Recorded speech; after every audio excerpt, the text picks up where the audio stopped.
What's up, guys? It's your man Donovan Sharp, and welcome to this edition of TSR Live. At Donovan_Sharp is where you guys can find me on Twitter, and if you want to listen to past episodes, you can find the archive on my website, thesharpreality.com, iTunes, SoundCloud, as well as the Google Play app on your mobile device, and of course right here on YouTube. If you want to support the show, simply bookmark the Amazon affiliate link on my homepage and do your Amazon shopping through that link, or you can contribute at the bottom of the page via PayPal. If you have questions, comments, show ideas, or personal stories you'd like to share, go to the Contact tab on my homepage and drop me your thoughts. If you really like the show, guys, make sure, if you listen on iTunes, make sure you leave me a review on iTunes, and of course, make sure you like the video if you are watching on YouTube. Those are the best ways to help us out in terms of raising our profile and getting the word out to men who could benefit our show. So definitely be sure to like the video. Leave me a review on YouTube as well. Okay, so yesterday, shout out there to Cool Coley. I see you there. So yesterday, actually it was a bleed-in from yesterday and the day before, maybe a little bit today. ESPN did their annual 28 hours fantasy football marathon. It happens across all shows. And, it starts off with Mike and Mike in the morning, then Sports Center, then it goes to First Take, and it's actually a pretty cool thing that they do every year. They have this huge fantasy football wall-to-wall coverage. They have Matthew Berry. They go across all shows. They get celebrity chefs. Everybody has a team. They all draft. Mike Golick Jr. and Sarah Spain, of course, with their shenanigans. Last week, I think it was Mike Golick Jr. and Stu Gatz going across the country on the green screen. Like I said, it was all over radio, all over TV. It was sponsored by DraftKings, which is, of course, a daily fantasy football site.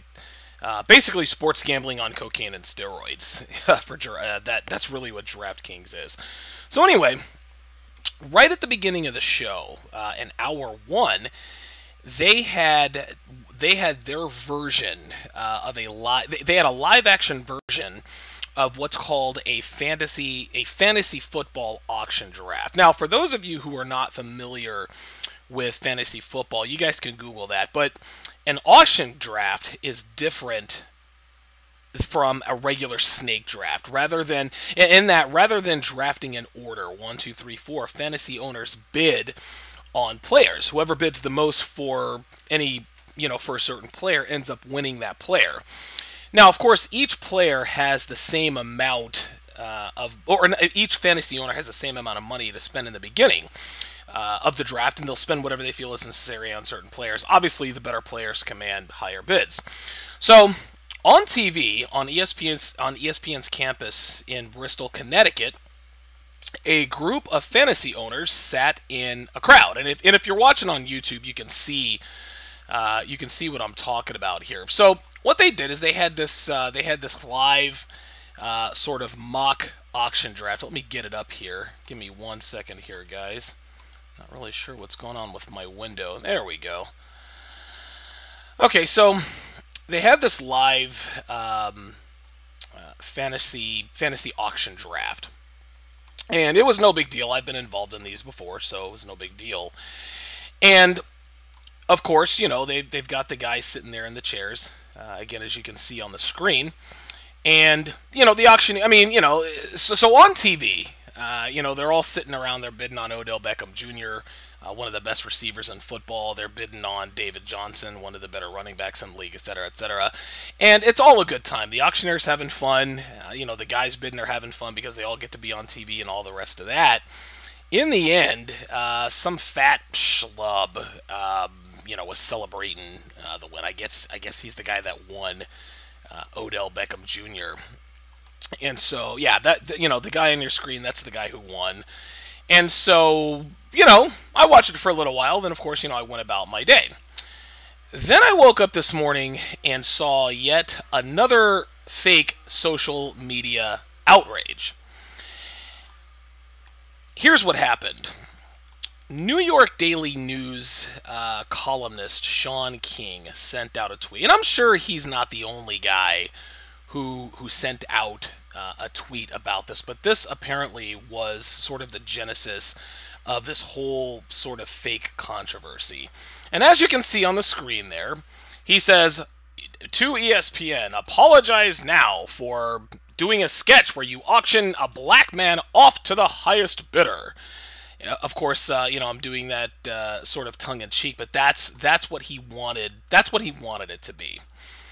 And so, at this point, and guys, this is all it took. Now, I can guarantee you, the people who saw that tweet, who watched this on ESPN, they probably never thought about the optics of what happened on ESPN. They watched it like I did, then they turned the channel. No problem. But all it took was one idiot who's always looking to incite racial tension. We always, listen, most of us have that one friend, that one black friend, who always spins everything into institutional racism.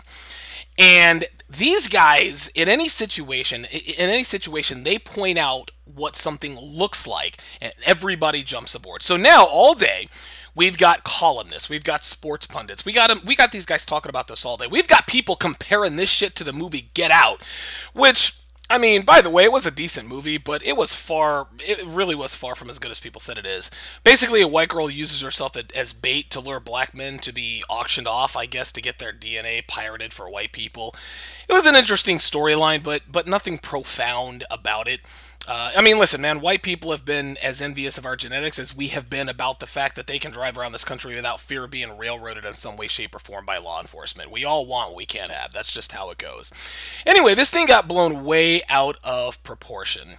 And as usual, ESPN had to release a statement. And they basically said, we had no intention of making this. We apologize, blah, blah, blah. The typical, it was really the typical bullshit movie. And Chime Okeke, you need to Google Shaun King. Shaun King is he looks to be a light-skinned black dude. He's obviously not white. But whether he's a black guy. I mean, just because he isn't dark-skinned doesn't make him not black. Don't split hairs here. Whoever Chima Okeke is, I appreciate I appreciate the contribution, but I'm not here to split hairs. If he's mulatto, if he's mixed, whatever. He's a black guy. Fine, whatever. Call me wrong. So here's my take on it, guys. Were the optics bad? Maybe. Okay. The fact that everyone in that crowd on ESPN's live auction, they were all white. And the fact that they were bidding on the best players, which most, outside of quarterbacks, are black, I can see where it would make some people sort of raise their eyebrows a little bit. I'm not going to be disingenuous and say, well, there's no way anyone can see any sort of racial undertones. Let's be real. White dudes bidding on black dudes on national TV for all the world to see, that was a little weird and probably not a good idea to put on TV. I mean, at least, I don't know, at least put a few black dudes in the audience, right? No big deal, I didn't even think about it until I saw this guy's tweet and saw this fake outrage. But here is the better question, guys.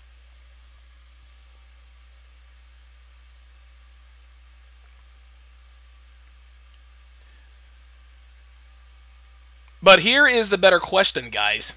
Did ESPN cross the line by what they did? And did it warrant the kind of backlash they're getting? Of course not.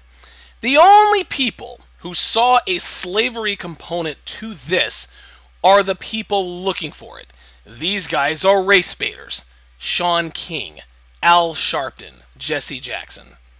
These guys profit on race baiting. If anything of note happens, if any sort of racial tension happens in America, these guys' pockets end up getting lined. This is what happens. Black people want to talk about how the racial divide is growing and that race relations are getting worse. Now, here's the thing. That may or may not be true. You can certainly make a strong case on both sides. I'm black, so obviously I'm going to be biased and say, hey, look, man, when I get pulled over by a cop, the last thing on my mind is getting my license and registration out. I'm thinking, okay, how do I not get shot, or how do I not make this an altercation with the cops? But pointing out shit like this little ESPN mock fantasy auction draft, that isn't helping. This was a fantasy football draft. Most people who play fantasy football are white because most people in this country are white. 77% of NFL players are black. So guess what? In an auction draft, most of the time you're going to have white people bidding on black people. That's all there is to it. Yes, Love Incorporated, I see that all people of all races are into fantasy football, but guess what? White people are the minority, or white people are the majority. Okay? Yes, most people who play fantasy football are white. Most people who do anything in America are white, with the exception, I guess, of professional sports. Most professional athletes in this country are black. But here's the thing. Nobody had a problem with this even a year ago, but because somebody saw it on TV and thought, ooh, a race-baiting opportunity, now it's a national topic. People are calling for people to be fired, and, like, if you guys look at the screen, truly opinionated, and it's so funny. I mean, this bitch thinks she's opinionated. You know what? Try to be opinionated outside of the internet, then you can call yourself truly opinionated. This guy right here, Pamela Walker, of course she's a woman. Really? At ESPN, a slave auction seemed like a good idea. All involved should be fired. Really? Seriously? Someone overlooked a minor detail and they should lose their fucking jobs? Like they meant to offend? Get out of here with that.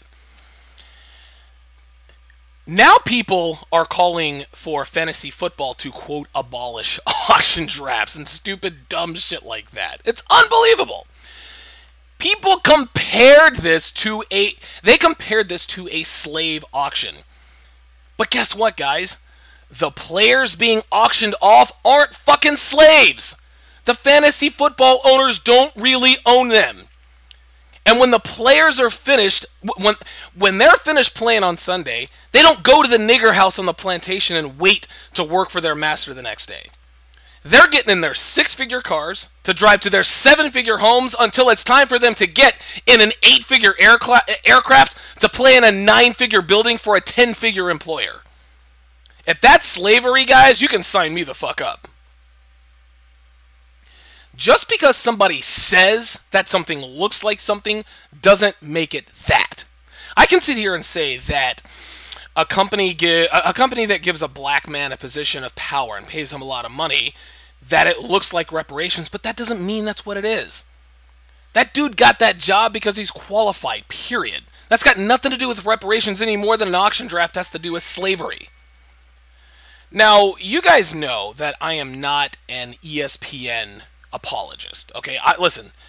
I've been hard on ESPN for sure. I've talked shit about them. I put their feet to the fire. No, guys, listen. It was probably a bad idea. It was probably a bad idea to have a black man's head on a stick being auctioned off to a group of white men on TV. All right, I'll give you that. But for people to be outraged over something like this really just further shows that some people out there are just addicted to being offended. They're addicted to being outraged and triggered. These are the people who want to wake up and scour Twitter and scour Facebook and look around the internet to find something to be pissed off about. And Shaun King, he did them all a favor today.